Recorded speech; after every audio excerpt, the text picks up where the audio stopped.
আজকে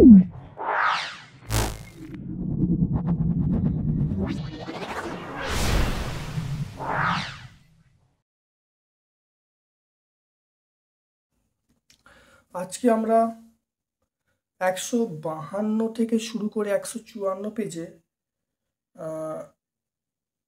যে প্রান্তিক প্রশ্ন প্রস্তুতি আছে তার 3 নম্বর সেটটি ব্যাখ্যা করছি।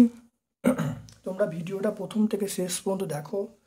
ক্লাস 10-এর প্রতিটা ছাত্রছাত্রী আমার এই ভিডিও থেকে উপকৃত হবে। যদি ভালো লাগে একটা লাইক করবে, চ্যানেলটাকে সাবস্ক্রাইব করবে, বেল বাটনে ক্লিক করে রাখবে। দেখে নাও, আমি শর্ট প্রশ্নগুলো মানে 1 নাম্বার প্রশ্নের উত্তরগুলো সব বলে দিচ্ছি। যেগুলো 2 নাম্বার বা 3 নাম্বার সেগুলো আমরা টেক্সট বইয়ের পেজ উল্লেখ করে দিচ্ছি। আশা করি তোমরা উত্তরগুলো পেয়ে যাবে। চলে এসো আজকের প্রথম প্রশ্নে। বিভাগ কয়ের প্রথম প্রশ্ন দেখে নাও। বায়ুমণ্ডলের যে স্তরে ঝড় বৃষ্টি হয় তার নাম কি? অপশান দেওয়া আছে স্ট্র্যাটোস্ফিয়ার, মেসোস্ফিয়ার, থার্মোস্ফিয়ার, ট্রপোস্ফিয়ার। তাহলে ঝড় বৃষ্টি হয় তার নাম হলো ট্রপোস্ফিয়ার, অপশান ডি।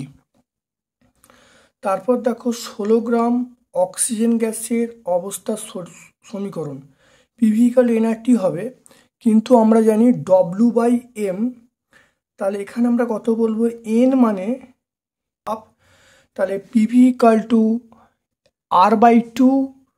RT/2। তাহলে অপশান ডি হবে। তাহলে আমরা কোনটা বলবো? PV=RT/2। তারপর দেখে নাও পৃথিবীতে, দেখে নাও তারপরে এটা হলো অপশান ডি হলো পৃথিবীর লোক সংখ্যা বলা আছে 7×9। পৃথিবীতে যত মোট লোক আছে তার মান, এটা আমরা অপশান বি বলবো। Option B 6.022 × 10⁻⁻14। তাহলে এত আমরা কি বলবো? লোক সংখ্যা বলবো, মানে এত মোট লোক সংখ্যা আছে। তারপর দেখো, চলে এসো লোহার দৈর্ঘ্য প্রসারণ গুণাঙ্ক আলফা, ক্ষেত্র প্রসারণ গুণাঙ্ক কি বলবো? 2 আলফা বলবো। তাহলে অবশ্যই 2 দিয়ে গুণ করব। তাহলে কোন আপাতন কোণের জন্য লঘু মাধ্যম থেকে ঘন মাধ্যমে প্রতিসরণ ক্ষেত্রে চ্যুতি সর্বনিম্ন হবে? সেটা হলো অবশ্যই 0 ডিগ্রি। তারপর দেখো, আমরা চলে আসছি পরের প্রশ্নে। সিনেমার পর্দায় উৎপন্ন প্রতিবিম্ব কী হবে? সৎ এবং অবশীর্ষ হবে। সিনেমার পর্দায় উৎপন্ন প্রতিবিম্ব আমরা কি বলবো? সৎবিম্ব এবং অবশীর্ষ, এটা আমরা বলবো।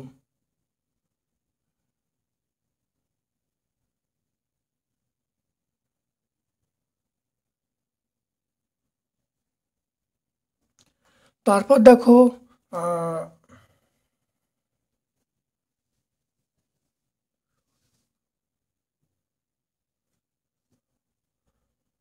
দেখে নাও, রোধের সমান্তরাল সমবায়ে যে রাশিটি ধ্রুবক থাকে সেটা কোনটা? তড়িৎ প্রবাহ, বিভব, বিভব পার্থক্য, তড়িতের পরিমাণ। রোধের সমান্তরাল সমবায়ে ধ্রুবক থাকে অবশ্যই বিভব পার্থক্য, অপশান সি। তারপর দেখে নাও 220 ভোল্ট 60 ওয়াট বাতির রোধ কত হবে? এটা আমরা কত বলবো? এটা অপশান ডি বলবো, অপশান ডি। দেখে নাও কি করে হলো, দেখে নাও।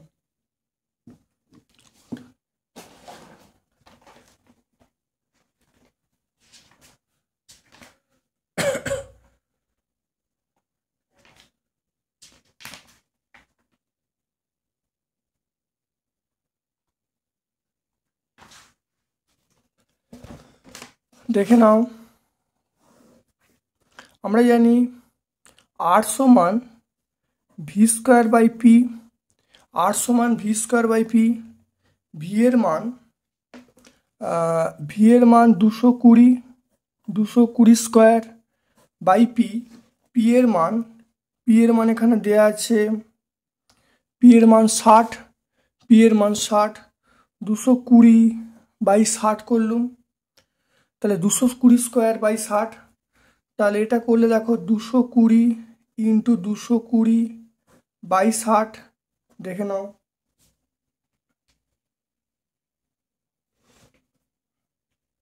806.67, তাহলে এত 806.67 ওহম, তাহলে 806.67 ওহম আসছে। তাহলে কোন অ্যান্সারটা হবে দেখে নাও, অ্যান্সারটা আমরা এটা বলবো। তারপর দেখো তেজস্ক্রিয় পরমাণুর বিটা নিঃসরণের ফলে পরমাণুর কি কোনটা বাড়ে? অবশ্যই পরমাণু ক্রমাঙ্ক বা পরমাণু সংখ্যা বাড়ে। পারমাণবিক সংখ্যা দেখো বৃদ্ধি পাচ্ছে।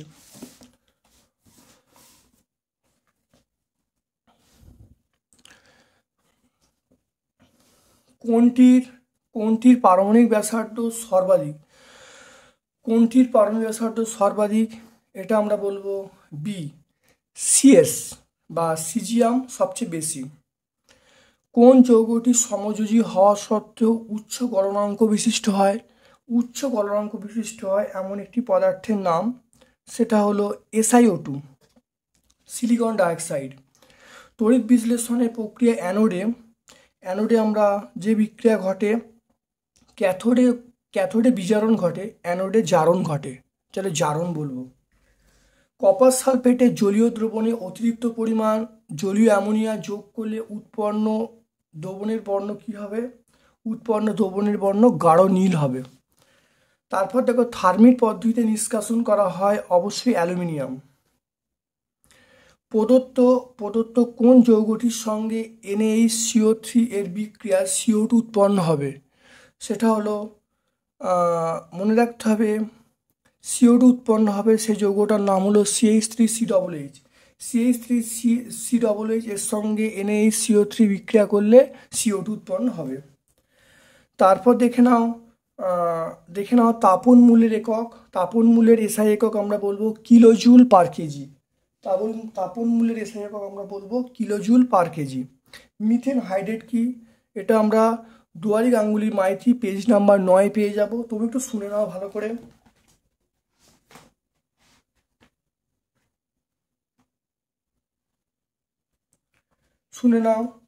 মিথেন হাইড্রেট এক ধরনের কেলাস থাকার পদার্থ, যেটি জল অণু দিয়ে গঠিত, বরফের মতো দেখতে হয়, আর এর সংকেত হলো CH4, 5.7 H2O।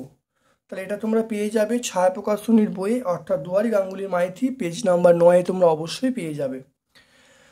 তারপর দেখো প্রধান গ্রিনহাউস গ্যাসের নাম কি? প্রধান গ্রিনহাউস গ্যাস আমরা CO2 বা কার্বন ডাইঅক্সাইড বলবো। তারপর দেখো পরম শূন্য উষ্ণতায় মানটা হলো -273 কেলভিন। এটা -273 সেন্টিগ্রেড হওয়ার কথা, এটা কেলভিন আছে, এটা মিথ্যা। তারপর দেখো বয়েল সূত্রে PVP লেখচিত্রটি কেমন হবে? প্রকৃতির চাপ অক্ষের সমান্তরাল, আমরা এই কথাটা লিখব। তারপর দেখো না পারদ তাপ পরিবহন করতে পারে না। পারদ অবশ্যই তাপ পরিবহন করতে পারে, এটা মিথ্যা হবে। এমন একটি অধাতুর নাম লেখো যার তাপ পরিবাহিতা ধাতু অপেক্ষা বেশি।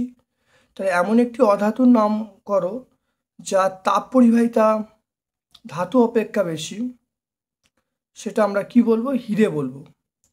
তাহলে হিরের কিন্তু তাপ পরিবাহিতা অনেক বেশি।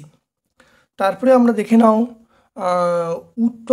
উত্তল গাড়ির ভিউ ফাইন্ডার হিসাবে আমরা কোন ধরনের দর্পণ ব্যবহার করি? উত্তল দর্পণ ব্যবহার করি। তারপর দেখে নাও কোন ক্ষেত্রে স্নেলের সূত্রটি প্রযোজ্য হবে না? এটা অবশ্যই যখন আলোটা লম্বভাবে পড়বে, অর্থাৎ লম্ব আপতন যখন ঘটবে, অর্থাৎ যখন আপাতন কোণের মানটা 0 হবে। লম্ব আপতন বলতে আপাতন কোণের মানটা এবং 0 হবে। তারপর দেখে নাও একটি তারকে দুভাগে ভাগ করলে রোধাঙ্কের কি পরিবর্তন হবে? দুভাগ করা রোধাঙ্ক ধ্রুবক থাকবে, রোধাঙ্কের কোনো পরিবর্তন হবে না, অপরিবর্তিত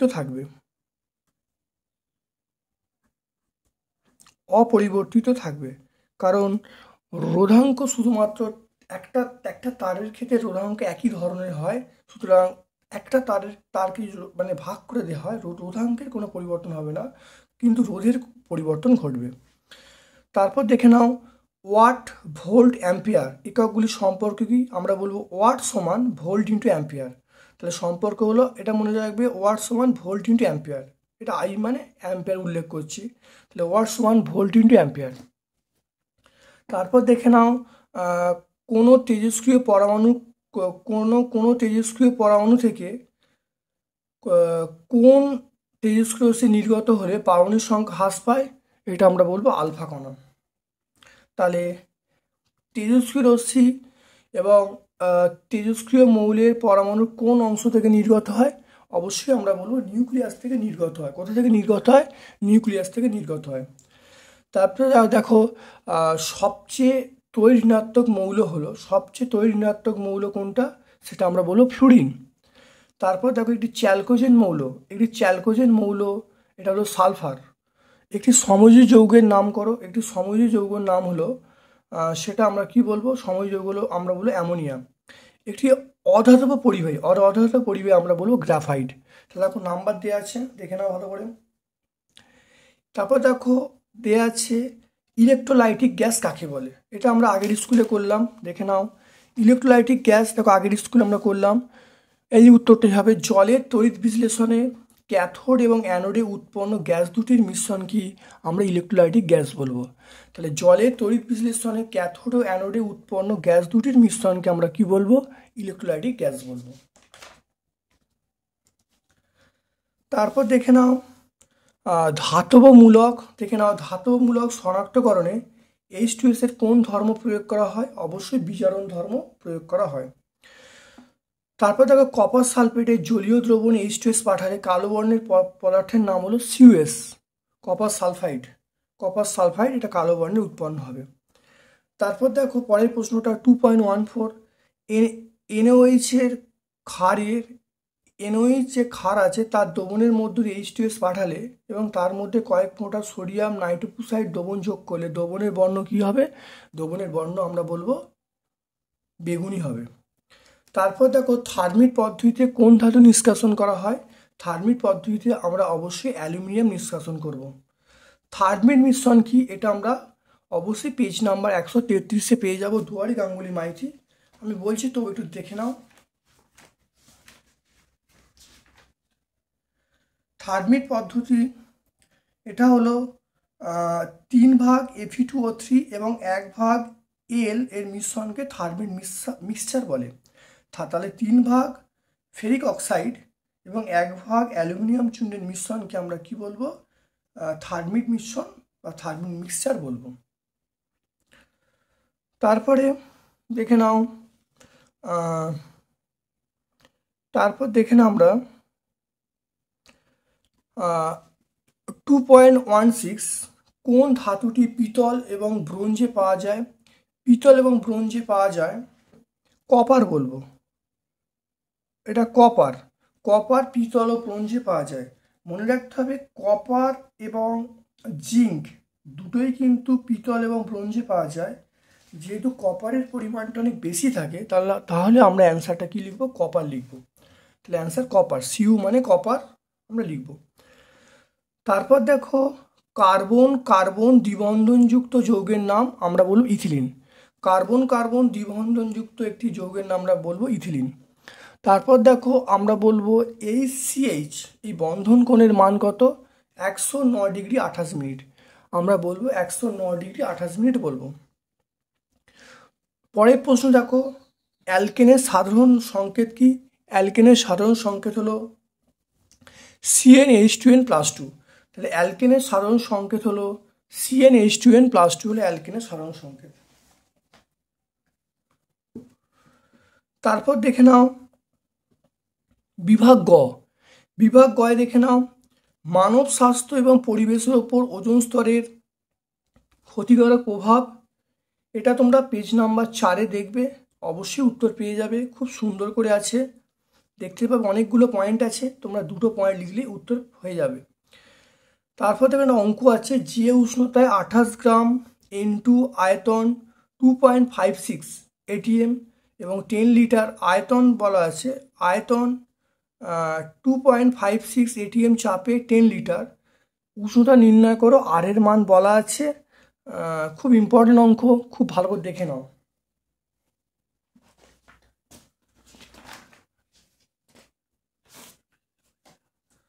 দেখে নাও এই অঙ্কটা একটু ভালো করে দেখে নাও। PV equal to NRT, PV equal to NRT. এখানে মনে রাখতে হবে যে এন এর মানটা কীভাবে বার হবে। এন এর মানটাকে ডব্লিউ বাই এম, ডব্লিউর মানও 28 আর এম এর মানও 28, তাহলে 28/28 মানে 1 মোল হয়ে গেল। পি এর মান দেখো, ভি এর মান দেওয়া আছে, আর এর মান অনেক সময় পরীক্ষা দেওয়া নাও থাকতে পারে, এই মানটা মনে রাখবে। আর এর মানটা মনে রাখবে এখানে দেওয়া আছে। আর টি এর মানটা বার হচ্ছে, দেখো পিভি ইকুয়াল টু এনআরটি সমীকরণে মানটা বসিয়ে দেখো উত্তর এসেছে টি সমান 311.81, অর্থাৎ 311.81 কেলভিন। এবারে কেলভিনকে সেন্টিগ্রেডে করার জন্য 273 বাদ দেবো, 273 বাদ দিলে আমরা কত পাবো? 38.81 ডিগ্রি সেন্টিগ্রেড, এটা আমরা পাবো। তারপরে দেখে নাও একটা অথবার অঙ্ক আছে, দেখে নাও 0 ডিগ্রি সেন্টিগ্রেড তাপমাত্রায় 76 সেমি এইচজি চাপে একটি নির্দিষ্ট ভরের গ্যাসের আয়তন 500 সেমি কিউব। নির্দিষ্ট উষ্ণতায় কত চাপে গ্যাসের আয়তন দ্বিগুণ হবে? এখানে নির্দিষ্ট উষ্ণতা বলা আছে মানে বয়েল সূত্র প্রয়োগ হবে, তাহলে P1 V1 equal to P2 V2 হবে। দেখে নাও, তাহলে P1 এর মান দেখো দেয়া আছে, V1 এর মান দেখো দেয়া আছে, P2 এর মান চাইছে, V2 এর মান দ্বিগুণ হচ্ছে, দ্বিগুণ মানে আমরা 2 × 500 বলবো। তাহলে P1 সমান P2 V2, এখান থেকে দেখো আমি পেয়ে যাচ্ছি, দেখো পেয়ে যাব, দেখো P2 এর মান 38, তাহলে চাপ কত হবে? চাপ হলো 38 সেমি এইচজি, তাহলে 38 হলো 38 সেমি এইচজি, চাপের মানটা পেয়ে গেল।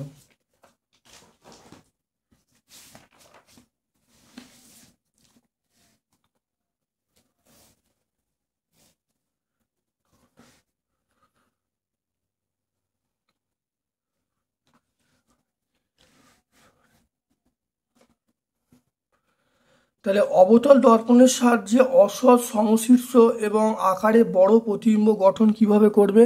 এটা P40, পেজ নাম্বার 40-এ তোমরা দেখতে পাবে এটা। আপেক্ষিক প্রতিসরাঙ্ক এবং পরম প্রতিসরাঙ্কের মধ্যে সম্পর্ক। আপেক্ষিক প্রতিসরাঙ্ক এবং পরম প্রতিসরাঙ্কের মধ্যে সম্পর্ক দেখে নাও।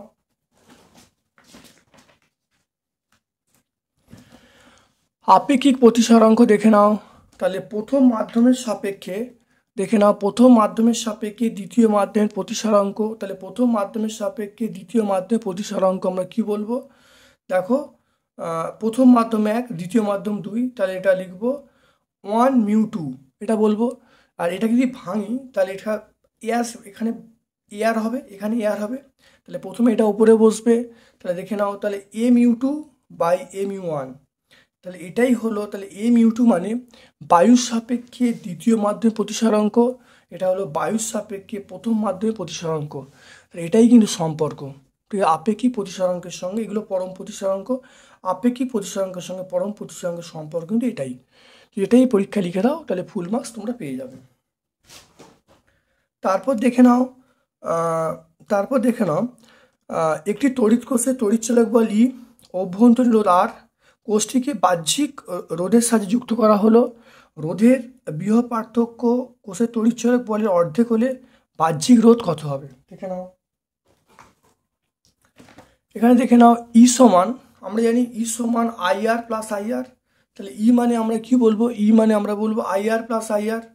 তাহলে ই মানে দেখে নাও, ই কোশ্চেনে বলা আছে যে তড়িৎচালক বলটা অর্ধেক হয়ে যায় বিভব প্রভেদ থেকে, তাহলে এখানে দেখো আমরা লিখতে পারি, তাহলে ই × ½ সমান ভি, তাহলে এই তড়িৎচালক বলটা অর্ধেক হয়ে যাচ্ছে মানে বিভব প্রভেদের থেকে। এখানে দেখো, তাহলে ই এর মান পেয়ে গেলুম, দেখে নাও, তাহলে এখানে পেয়ে গেলুম,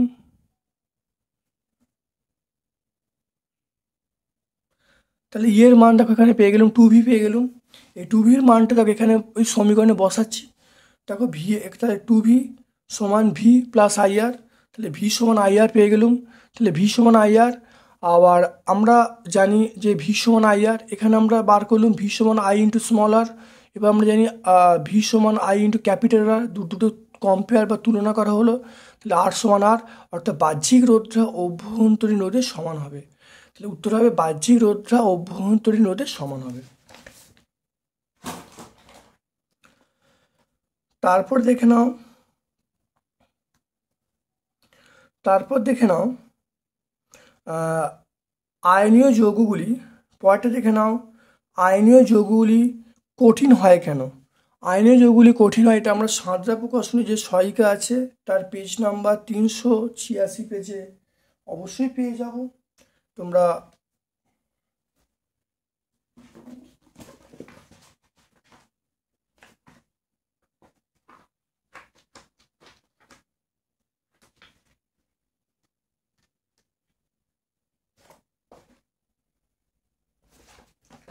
তাহলে দেখে নাও 386 পেজে তোমরা 3-এর প্রশ্নটা অবশ্যই পেয়ে যাবে। যাদের এই বইটা নেই দেখো তাদের জন্য দেখো গুছিয়ে বলে দিচ্ছি। মনে রাখবে আয়নীয় যৌগের ওই যে আধানগুলোর মধ্যে একটা স্থির আকর্ষণ বল কাজ করে। সেই স্থির আকর্ষণ বলের জন্য ওই আয়নগুলো দৃঢ়ভাবে আবদ্ধ থাকে, ফলে ওই যৌগগুলো কঠিন হয়। তাহলে আয়নীয় যৌগে ওই বিপরীত আধানযুক্ত যে আয়ন আছে সেগুলো তীব্র তড়িৎ বলের দ্বারা আবদ্ধ থাকে, ফলে ওই যৌগগুলো অর্থাৎ আয়নীয় যৌগগুলো অবশ্যই কঠিন হয়। তারপর দেখে নাও H2O এবং CH4 এর লুইস ডট তোমরা দুয়ারি গাঙ্গুলি মাইতি এর তোমরা 108 পেজে অবশ্যই পেয়ে যাবে। নাইট্রোলিয়াম কাকে বলে, এর ব্যবহার, এটা খুব ইম্পর্টেন্ট প্রশ্ন, বহু পরিচিত প্রশ্ন, এটা পেজ নাম্বার 125-এ অবশ্যই পেয়ে যাবে। তারপর দেখো এখানে বলা আছে এই ধাতুগুলির একটি করে উদাহরণ দিতে বলছে। যেমন জিঙ্কের উদাহরণ আমরা বলবো, জিঙ্ক আছে, এটা আমরা ব্রোঞ্জ বলবো, পিতল বলবো। লোহা আছে, এটা বলবো আমরা স্টেনলেস স্টিল বলবো। অ্যালুমিনিয়াম আছে, ডুরালুমিন বলবো। কপার আছে, এটা আমরা ব্রোঞ্জ, পিতল, জার্মান সিলভার এগুলো সব বলবো। এটা দেখবে তোমরা 130 পেজে তোমরা এই উত্তরটা পেয়ে যাবে। এই উত্তরটা তোমরা পেজ নাম্বার 130-এ পেয়ে যাবে। তারপর দেখো একই আণবিক সংকেত বিশিষ্ট দুটো জৈব যৌগের নাম লেখো যাদের গঠন আলাদা। এটা দেখবে তোমরা 140 পেজে এটা পেয়ে যাবে। 140 পেজে তোমরা এটা কিন্তু উত্তরটা পেয়ে যাবে। এই উত্তরটা হলো তোমরা দেখবে 140 পেজে ওই কার্যকারী গ্রুপ সমবায়তা ওখানে পেয়ে যাবে। এটা উত্তর হবে, একটা হলো ইথাইল অ্যালকোহল আর একটা হলো ডাইমিথাইল ইথার। এই দুটো উত্তর হবে, তোমরা অবশ্যই পেয়ে যাবে, পেজ নাম্বার দেখলে উত্তর পেয়ে যাবে। তারপর দেখো অ্যাসিটিলিনের গঠনের সাহায্যে দেখাও যে এটা অ্যাসিটিলিন একটি অসম্পৃক্ত হাইড্রোকার্বন। এটা খুব ইম্পর্টেন্ট প্রশ্ন, 145 পেজে তোমরা অবশ্যই উত্তরটা পেয়ে যাবে। 145 পেজ উত্তরটা পেয়ে যাবে। তারপর দেখো অ্যাভোগাড্রোর সূত্র, বিভাগ ঘ, অ্যাভোগাড্রোর সূত্র বিবৃত করতে বলছে। অ্যাভোগাড্রোর সূত্রের উত্তরটা আমরা পাবো পেজ নাম্বার 16। PV=nRT এই সমীকরণটা ব্যবহার করে আর এর মান নির্ণয়, এটা পেজ নাম্বার 17 আমরা পেয়ে যাব। ঠিক আছে,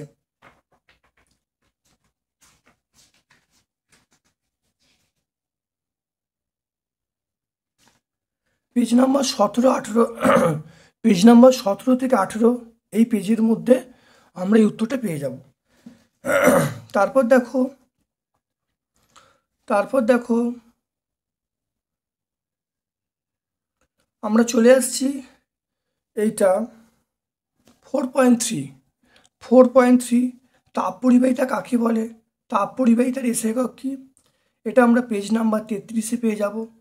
তামার দৈর্ঘ্য প্রসারণ গুণাঙ্ক বলতে কি বোঝো, এটা আমরা পেজ নাম্বার 29-এ পাবো। দৈর্ঘ্য প্রসারণের মাত্রা, সংকেত সব লিখতে বলছে, এটা পেজ নাম্বার 29-এ পেয়ে যাব। তারপর এখানে একটি আলোকরশ্মি প্রিজমের মধ্য দিয়ে যাচ্ছে, এটা দেখাও যে এটা এই সমীকরণটা মানে ডেল্টার মানটা হবে I1 + I2 - A, এটা পেজ নাম্বার 45 পেজে আমরা অবশ্যই পেয়ে যাব। আলোর প্রতিসরণের সূত্র বিবৃত করতে বলছে, এটা 43 পেজে তোমরা দেখবে, অবশ্যই উত্তরগুলো পেয়ে যাবে। এর গাণিতিক রূপ ওখানেই দেখবে। তারপর এখানে একটা অঙ্ক আছে, একটি খালি বালতি আছে, বালতিকে জলপূর্ণ করায় বালতির গভীরতা 4 সেন্টিমিটার কমে গেল। বালতির প্রকৃত গভীরতা কত আছে সেটা বলতে বলছি।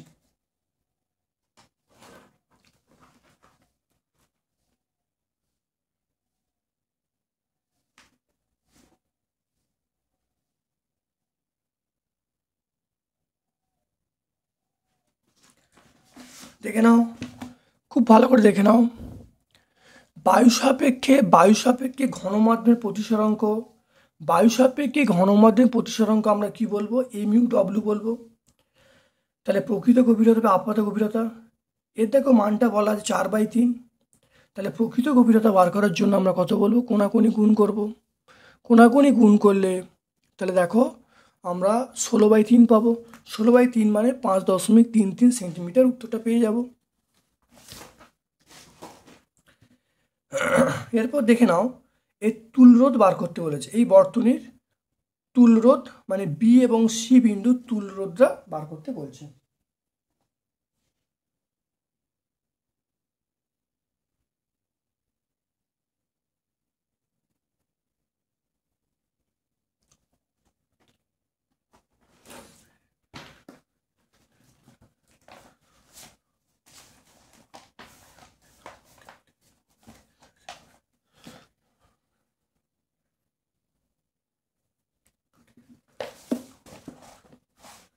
এটা দেখো 2 ওহম, এটা 2 ওহম, এটা 2 ওহম, এটা এ, এটা বি, এটা সি।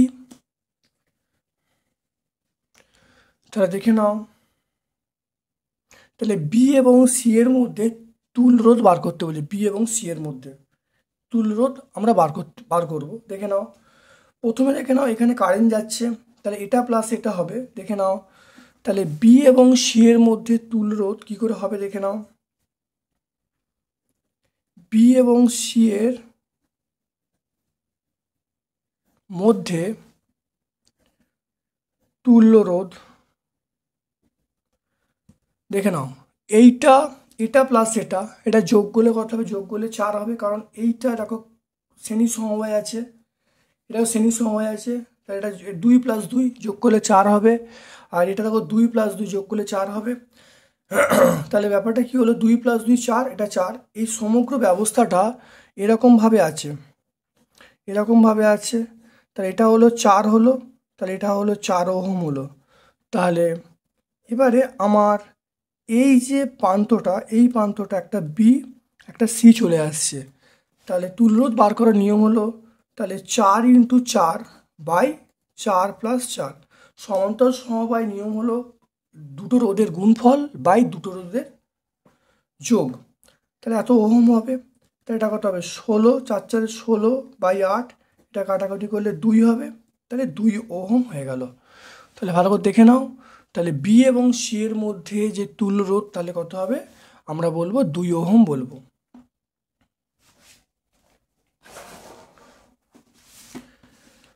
তারপরে দেখে নাও এইটা, এই বর্তনীর মধ্য দিয়ে আয়ের মানটা নির্ণয় করতে বলছে। খুব ভালো করে দেখে নাও,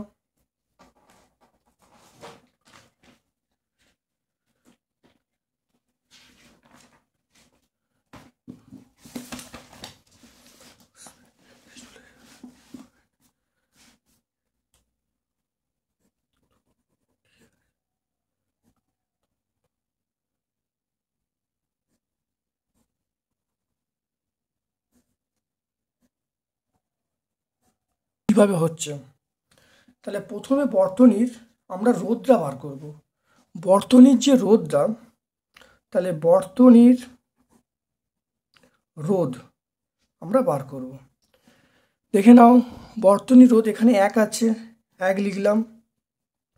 এখানে 1.6 আছে, 1.6 লিখলাম। এখানে দেখো সমান্তর সমবায় আছে, এই দুটো সমান্তর সমবায়। তাহলে আমরা কি বলবো? 4 × 6/4 + 6।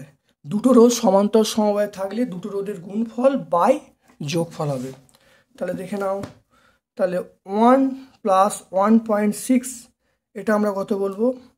24/10 বলবো। তাহলে 1 + 1.6, এটা হলো 2.4 বলবো।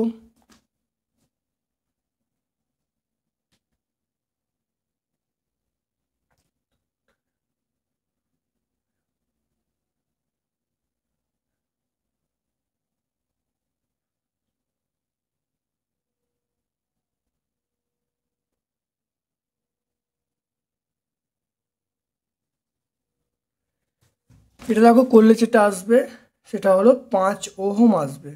তাহলে বর্তনীর মোট রোধ, এটা হলো বর্তনীর মোট রোধ আমরা পেয়ে যাব। এবারে এইটাকে আমরা আর দ্বারা সূচিত করব। তাহলে আমরা বলবো ভি সমান আইআর বলবো। ভি এর মান এখানে দেখে নাও 5 ভোল্ট বলা আছে, 5 ভোল্ট। আই এর মান বার করব, আই এর মান, আর এর মানও 5, ভি এর মানও 5। তাহলে আই এর মান কত পেয়ে গেলাম 5/5, 5/5 মানে আমরা 1 বলবো। তাহলে আই এর মানটা 1 বলবো। অতএব আমরা কি বলবো যে বর্তনীর প্রবাহ মাত্রা, বর্তনীর প্রবাহ মাত্রা আমরা 1 অ্যাম্পিয়ার বলবো। বর্তনীর প্রবাহ মাত্রা কত? 1 অ্যাম্পিয়ার।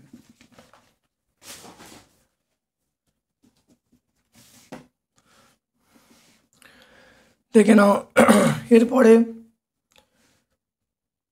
দেখে নাও 4.7 বার্লোচক্রে ঘূর্ণনের প্রভাব কী হবে?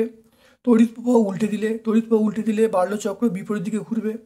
এসি ব্যবহার করা, যদি এসি ব্যবহার করা হয় বার্লোচক্রে ঘূর্ণন হবে না। আর বার্লোচক্রের যদি চৌম্বক ক্ষেত্রে অভিমুখ উল্টে দেওয়া হয়, চৌম্বক ক্ষেত্রে অভিমুখ উল্টে দিলে তাহলে অভিমুখ উল্টে যাবে। তড়িৎ প্রবাহের অভিমুখ উল্টে দিলে বার্লোচক্রে ঘূর্ণন উল্টে যাবে। এসি ব্যবহার করলে বার্লোচক্রে ঘূর্ণন হবে না। আর যদি চৌম্বক ক্ষেত্রে উল্টে দেওয়া হয় তাহলে বার্লোচক্রের অভিমুখটা উল্টে যাবে।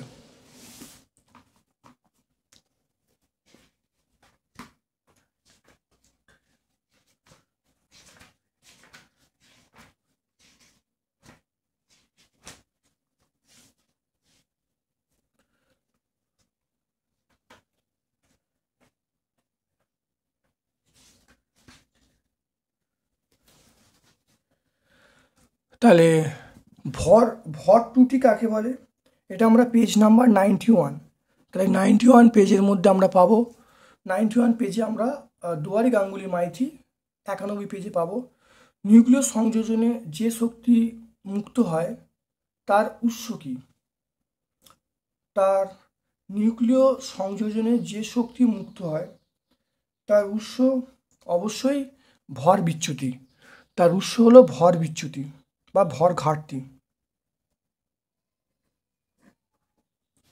তারপর দেখো এই অঙ্কটা,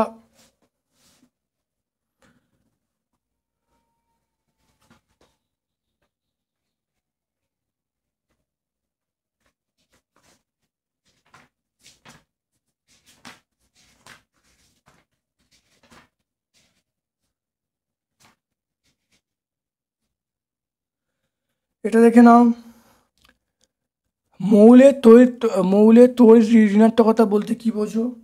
এটা আমরা পেজ নাম্বার 102 আমরা পেয়ে যাব। এই উত্তরটা 102 দেখবে পেয়ে যাবে। আর ওখানেই তোমরা দেখতে পাবে যে শ্রেণী বরাবর পর্যায় বরাবর কিভাবে পরিবর্তন হচ্ছে, অবশ্যই উত্তর পেয়ে যাবে। দেখবে বাম থেকে ডান দিকে গেলে পর্যায় সারণী, সেটা হলো মানে পর্যায়ের বাম থেকে ডান দিকে গেলে পর্যায়ের সেটা বৃদ্ধি পাবে। আর শ্রেণীর ক্ষেত্রে উপর থেকে নিচে গেলে হ্রাস পাবে। এটা পরিষ্কার দেখো, দেখতে পাবে লেখা আছে। তারপর দেখো এই প্রশ্নের উত্তরটা দেখে নাও। কপার তড়িৎদ্বার ব্যবহার করে সালফিক অ্যাসিড এর দ্বারা কপার সালফেট জলীয় দ্রবণে তড়িৎ বিশ্লেষণ করলে অ্যানোড এবং ক্যাথোডে বিক্রিয়া লিখতে বলছে।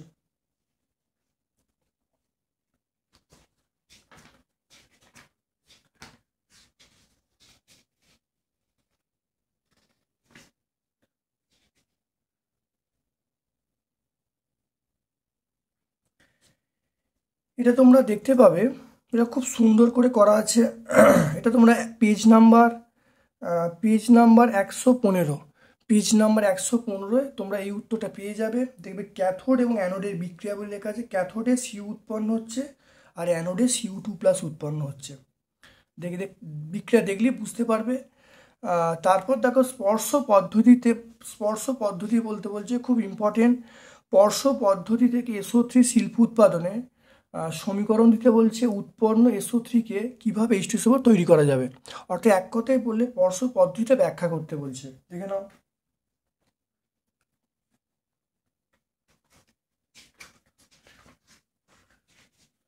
এটা তোমরা পাবে স্পর্শ পদ্ধতি, তোমরা পাবে স্পর্শ পদ্ধতি দ্বারা সালফিক অ্যাসিড প্রস্তুতি। এটা পেজ নাম্বার 127। তাহলে 127-এ আমরা কিন্তু এটা পেয়ে যাব। তারপরে দেখো এই পুরো উত্তরটা আমরা স্পর্শ পদ্ধতি ব্যাখ্যা করে দেবো, সম্পূর্ণ উত্তরটা এখানে চলে আসবে। তারপর দেখে নাও, কার্বন টেট্রাক্লোরাইড দ্রবীভূত ব্রোমিন জলের মধ্য দিয়ে ইথিলিন যদি পাঠানো হয় তাহলে কি ঘটবে।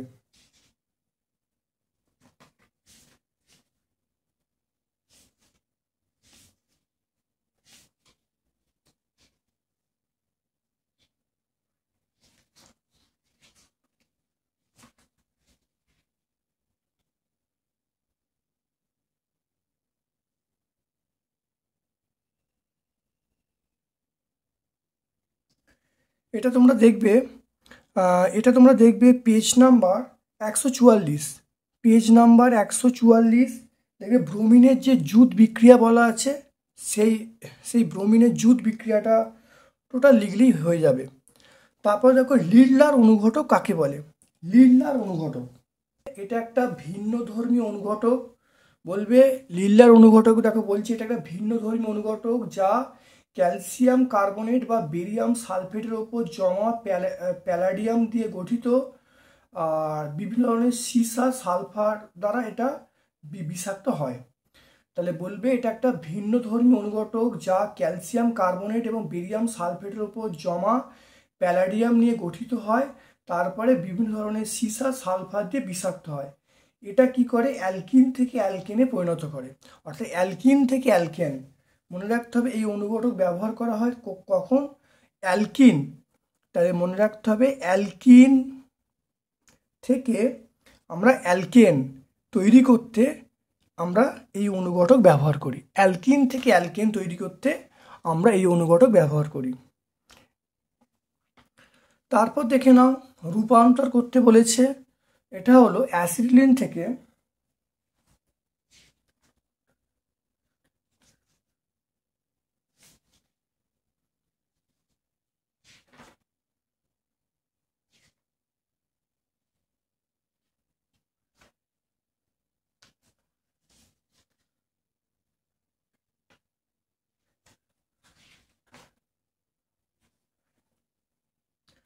তাহলে অ্যাসিলিন থেকে ইথেন তৈরি হচ্ছে। এটা তোমরা দেখবে যে 145 পেজে, পেজ নাম্বার 145 তোমরা পেয়ে যাবে। দেখবে যে এই অ্যাসিটিলিনের বিক্রিয়া হাইড্রোজেনের সঙ্গে, তাহলে হাইড্রোজেনের সঙ্গে যে অ্যাসিটিলিনের বিক্রিয়া আছে সেই বিক্রিয়াতে তোমরা দেখবে উত্তরটা আছে। জৈব তড়িৎ বিশ্লেষ্য পলিমারের নাম। একটি জৈব তড়িৎ বিশ্লেষ্য পলিমার, সেটা আমরা কি বলবো, সেলুলোজ বলবো, স্টার্চ বলবো। সেলুলোজ, স্টার্চ এগুলো উৎপন্ন হবে, তাহলে আমরা কি বলবো, সেলুলোজ স্টার্চ। তাহলে আজকে আমরা 3 নম্বর সেটটা প্রশ্নগুলো নিয়ে ব্যাখ্যা করলাম। ছোট প্রশ্নের উত্তরগুলো সম্পূর্ণ বলে দিলাম, আর বড় প্রশ্নগুলো আমরা পেজ নাম্বার বলে দিলাম, অঙ্কগুলো সলভ করে দিলাম। যদি ভিডিওটা তোমাদের ন্যূনতম কিছু ভালো লাগে তাহলে একটু লাইক করবে, বেল বাটনে ক্লিক করবে, আর চ্যানেলটাকে অবশ্যই সাবস্ক্রাইব করবে। আমার পক্ষ থেকে তোমার সকলকে ধন্যবাদ ও শুভকামনা জানিয়ে আজকের মতো ভিডিও শেষ করলাম। Thank you.